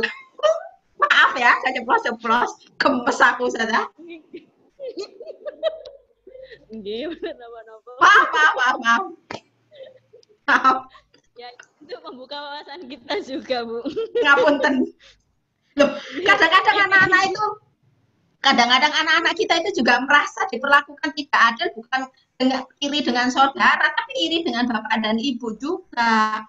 Aku disuruh murojaah surat al-bayyinah tapi lo ayah lo kalau ngaji juga makrojulnya salah. Benar kan ya repot. Gimana?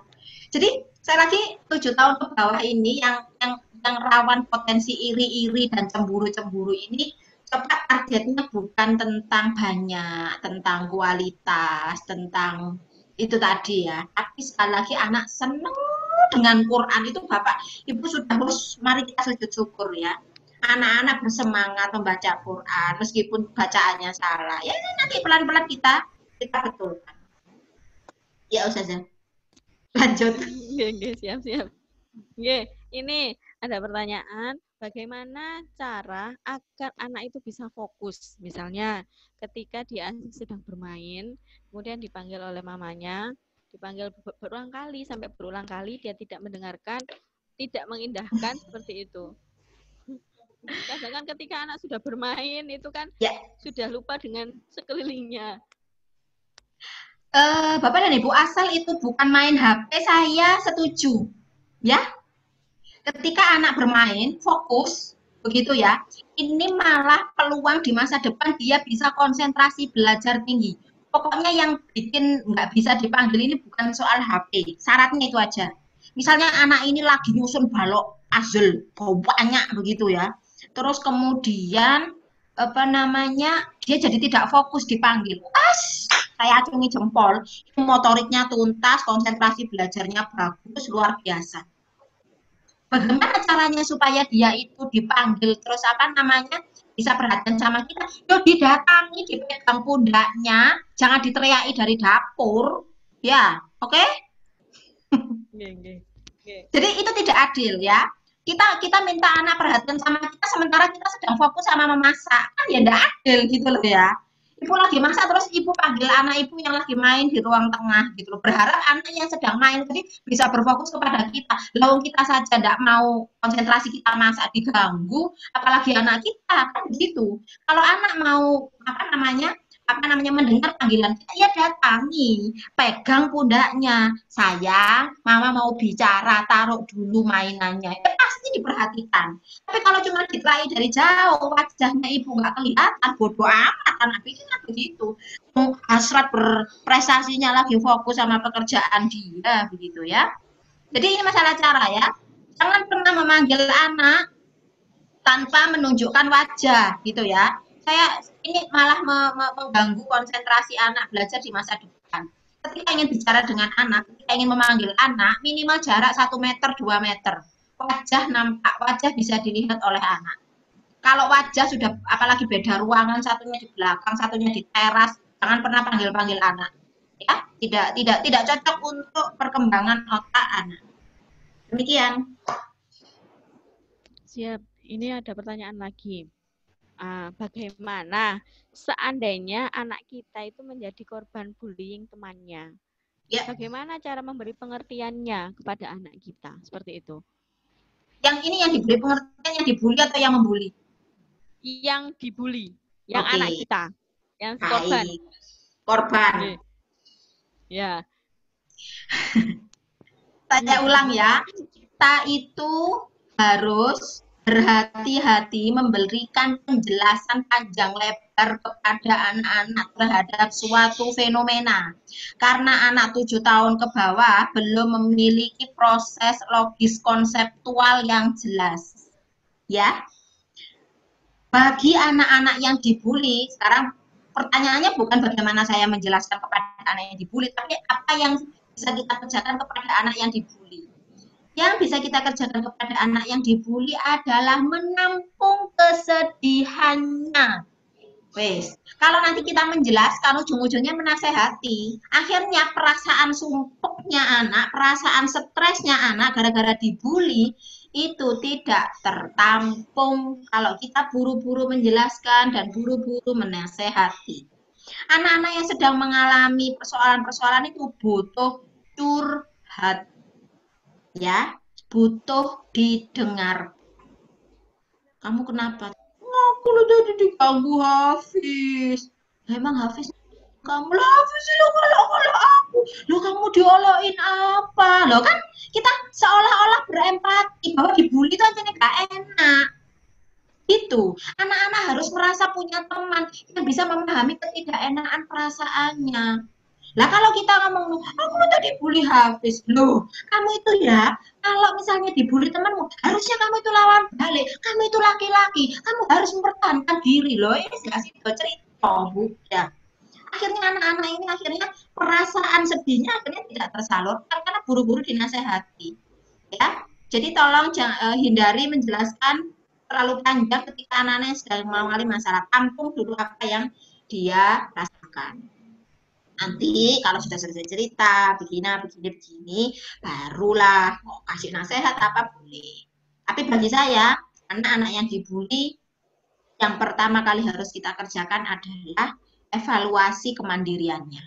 Anak-anak yang dibully hanya anak-anak yang di rumah tidak dilatih kemandirian, sehingga dia tidak punya daya juang, tidak punya daya daya untuk membela diri ketika dibully, sehingga kemudian dia menjadi korban.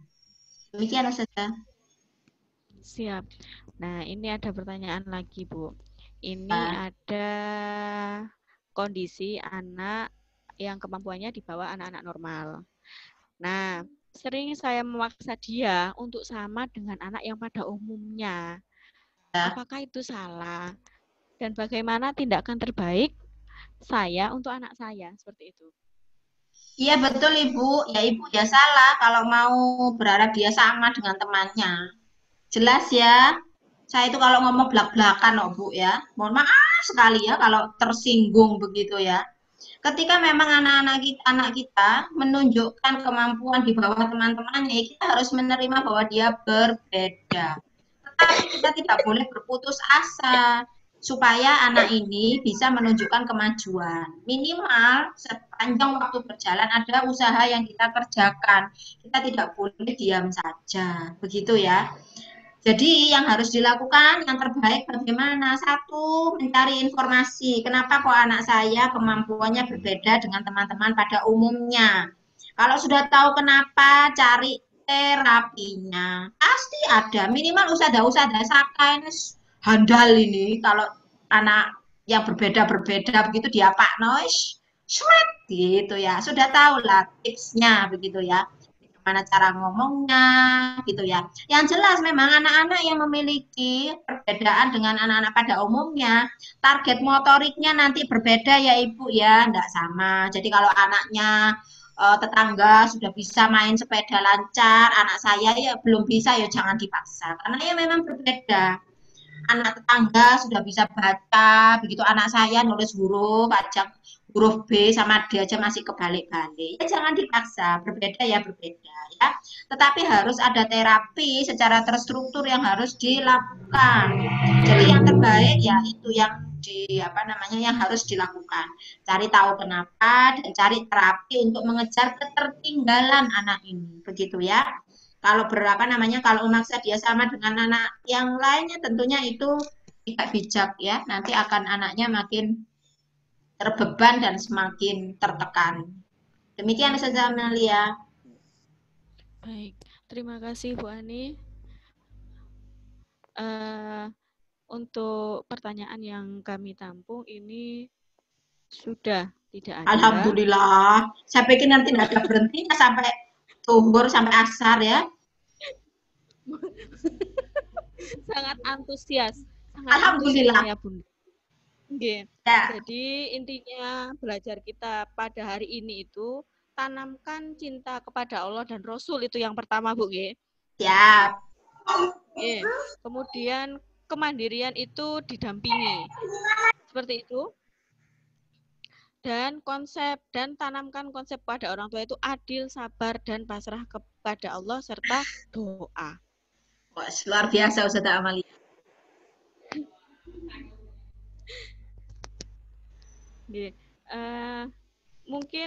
Mungkin dari ayah bunda ada yang ingin masuk chat lagi, ini ditunggu karena waktu kita masih ada 20 menit. Ngoten Bu nggih. Ye. Oh 10 menit Bu. Oh ya. Tutup. Ya, ada lagi yang ingin bertanya mungkin dari Umi-umi dari pendidik saya sendiri.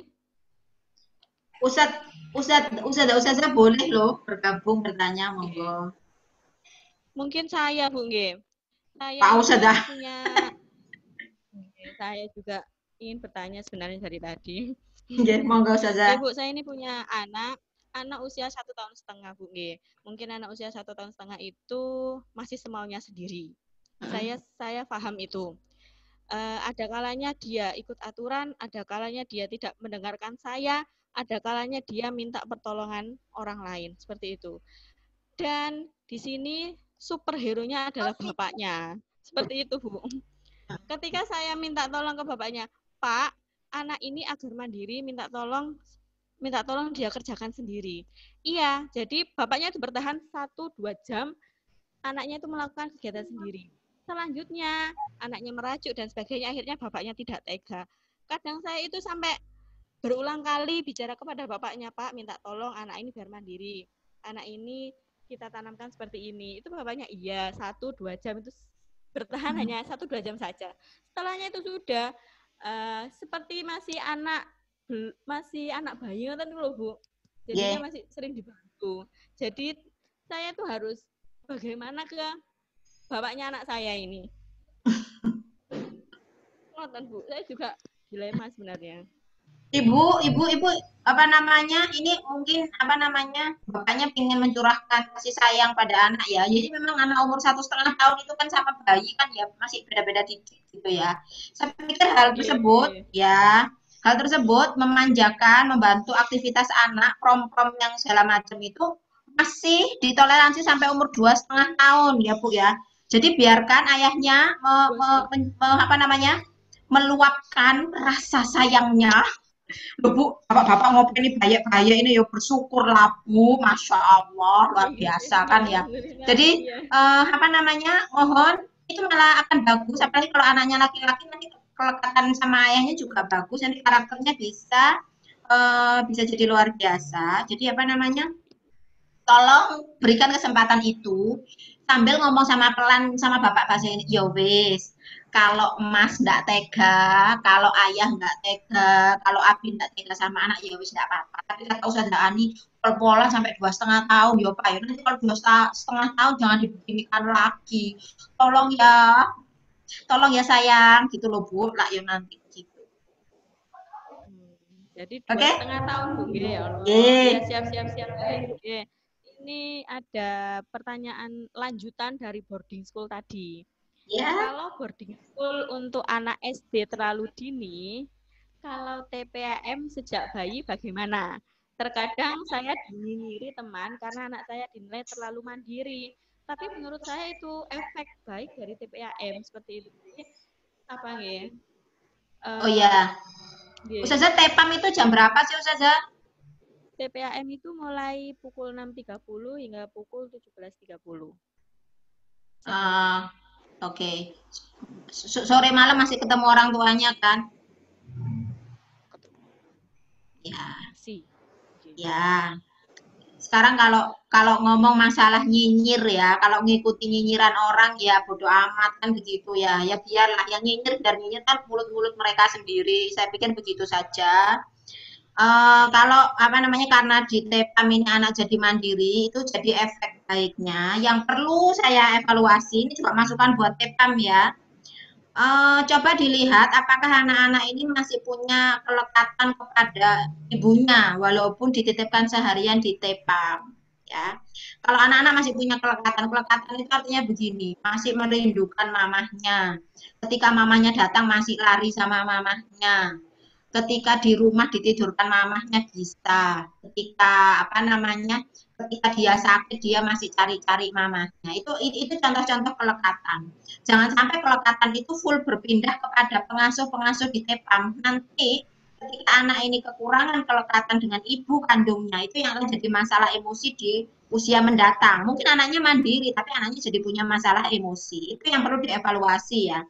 Tapi kalau dengan dititipkan ini sebagai sarana mungkin ibunya bekerja dan kemudian butuh dititipkan, tapi kelekatan-kelekatan itu masih bisa dijaga dengan apa ya? Dengan kualitas hubungan mereka di rumah ya, sisanya ya di malam hari, di sore hari, di pagi hari itu kan masih sama ibunya. Nah itu kalau kalau apa namanya ibu masih bisa membangun kelekatan yang bagus, sebetulnya insya Allah emosinya anak tidak apa-apa. Ya, tapi kalau kalau apa namanya anak sakit yang dicari ustadzahnya di Tepam, kalau anak itu apa namanya mau pulang itu malah lekat sama pengasuhnya, tidak mau pulang sama mamahnya. Kalau apa namanya kalau ada apa-apa yang dicari ustadzahnya ya itu tanda-tanda apa namanya minimnya kelekatan dengan ibu kandung dan itu yang bisa berbahaya di masa depan. Itu yang perlu dipertimbangkan. Baik, baik, baik, baik. Jadi memang komunikasi tetap harus dijalankan di rumah seperti itu. Ya. Dan ini Bu, ini ada pertanyaan bagaimana menjelaskan kepada anak usia dini terkait orang tua yang broken home. Wah, menjelaskan Bingung ini saya, lagi. Bu. Okay. Uh, Bapak sekali lagi uh, jangan menjelaskan hal-hal abstrak dan rumit kepada anak-anak usia dini. Kalau bapak dan ibu mau bercerai dan bingung gimana cara menjelaskannya kepada anaknya, apalagi anaknya masih usia dini, solusinya cuma satu ya, ya batalkan perceraiannya.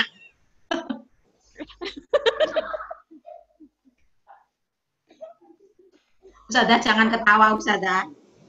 Mari kita Oke, oke. serius ya. Ya baik, begini. Ibu dan Bapak, saya bersama Geria Parenting, insya Allah sedang menyusun buku panduan pengasuhan anak-anak yang broken home. Dimulai nanti anaknya TK harus diapakan, kalau anaknya sudah SD dan orang tuanya broken home, anaknya mesti ngapain, kalau sudah remaja nanti penanganannya lain lagi. Jelas memang berbeda bagaimana ketika sebuah divorce, sebuah proses perpisahan orang tua sudah tidak bisa dielakkan lagi, maka kita memang harus mempersiapkan pengasuhannya kepada anak. Yang pertama, untuk anak usia dini, jangan mencoba menjelaskan terlalu panjang tentang proses berpisah, begitu ya. Sekali lagi, semakin panjang penjelasan anak, semakin dia bingung, semakin dia kepikiran, semakin macam-macam. Begitu saja. Ya, bilang saja secara sederhana dengan kalimat pendek, sayang, mohon maaf, mama sama papa sudah tidak bisa tinggal satu rumah. Kalau kamu nanti pengen sama mama, ya di rumah Suko. Nanti kalau kamu pengen sama papa, kamu di rumah Wage, gitu ya kan sederhana itu kan. Misalnya kan akhirnya punya dua rumah. Si ibu bapak berpisah, satunya punya rumah di Suko, satunya punya rumah di Wage. Sudah ngomongnya sederhana. Nanti kalau kamu pengen sama papa, kamu antar ke rumah Wage. Nanti kalau kamu pengen sama mama, ya kamu di rumah Suko sini. Sudah begitu saja, sederhana itu. Nggak usah menjelaskan papamu itu jahat, nah, makanya mama nggak bisa sama papamu lagi. Wah, berantakan bu. Nanti dia nggak punya figur ayah, nanti dia gini gini gini minder dan segala macam. Tidak usah dijelaskan.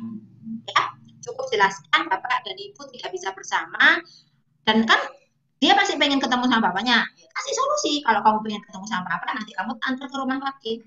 Nanti biarkan waktu berjalan, nanti waktu datang umur 7 tahun, kita tambah kejelasan. Kenapa kok dulu mama sama papa berpisah? Soalnya, ini untuk umur 7 tahun loh ya. Kalau mama sama papa satu rumah, nanti mama sama papa bertengkar terus gitu. Kamu kan pasti nggak suka lihat mama sama papa bertengkar. Nah, kalau mama sama papa di rumah sendiri kayak gini, kan mama papa jadi nggak perlu apa namanya nggak apa namanya nggak bisa bertengkar gitu ya. Kalau mama sama papa ketemu pasti pengennya bertengkar, jadi itu kan nggak bagus. Jadi lebih baik mama sama papa tinggal di rumah sendiri-sendiri. Itu umur 7 tahun gitu ya. Nanti umur remaja lain lagi ngomongnya. Begitu saja Amalia, saya prihatin kalau ada keluarga-keluarga yang mungkin harus terpaksa menempuh perpisahan begitu ya. Sekali lagi, yang paling rawan adalah memang perpisahan yang terjadi pada anak-anak yang masih usianya dini. Sangat rawan mengalami masalah emosi-emosi begitu ya. Jadi andaikan sekali lagi kalau masih berencana untuk berpisah, mohon dipertimbangkan kembali, atau kalau misalnya sudah kadung berpisah bisa dipertimbangkan untuk kembali rujuk. Saya ini kan ya berdakwah ya, boleh ya Ustazah ya. Boleh. Mohon kalau bisa rujuk ya masih rujuk untuk apa anak-anak kita ini, diupayakanlah perdamaian-perdamaian itu begitu ya. Tapi kalau memang sudah tidak ada jalan gitu ya. Ada yang apa namanya ibu sama bapak ini apa namanya bercanda ini saya selalu menang gini ya. Insya Allah mudah-mudahan yang lainnya yang tidak ada masalah dalam rumah tangga diberikan Allah keharmonisan begitu ya, keluarga yang sakinah mawaddah warohmah ya, bisa bercanda kayak Bapak Adam ini kan ya luar biasa ya. Mudah-mudahan itu menjadi sumber keberkahan, kita bisa mendidik anak-anak dengan mudah insya Allah. Amin. Sedangkan ya. Amin, amin, amin. Baik, Ibu, terima kasih atas diskusi. Ini diskusi, Bu, nggih. Oke. Nggih, diskusi ini diskusi online seperti itu. Ya Allah, terima kasih Bu atas ilmunya. Insya Allah kita akan serap, insya Allah kita amalkan Ibu ya Allah. Terima Mudah-mudahan. kasih sekali. Dan ini alhamdulillah sudah waktunya kita berpisah Bu. Tidak mau berpisah sebenarnya. Ustazah Amalia. Dalam. Jadi saya mohon penutup satu kalimat aja ya. Monggo.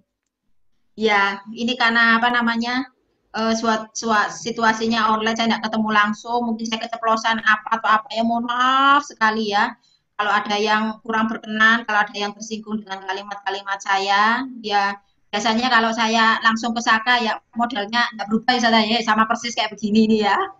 Mohon maaf ya, terima kasih atas antusiasme wali murid Saka, Bapak dan Ibu luar biasa sekali ya. Saya berdoa mudah-mudahan 10 hari Ramadan yang ini membawa keberkahan untuk keluarga kita.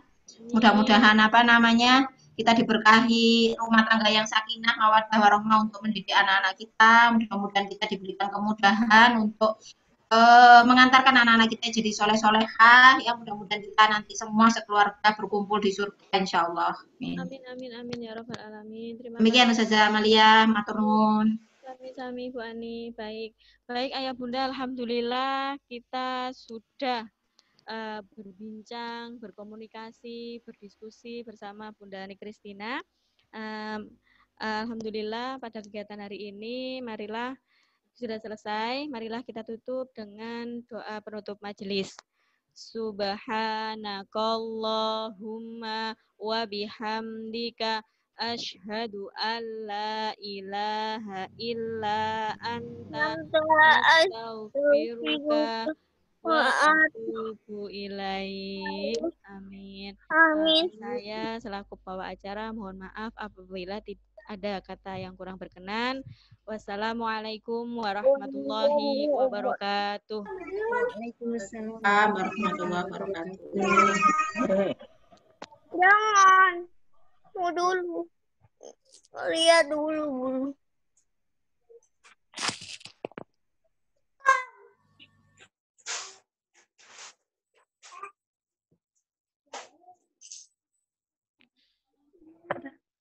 Terus ini ya apa ini?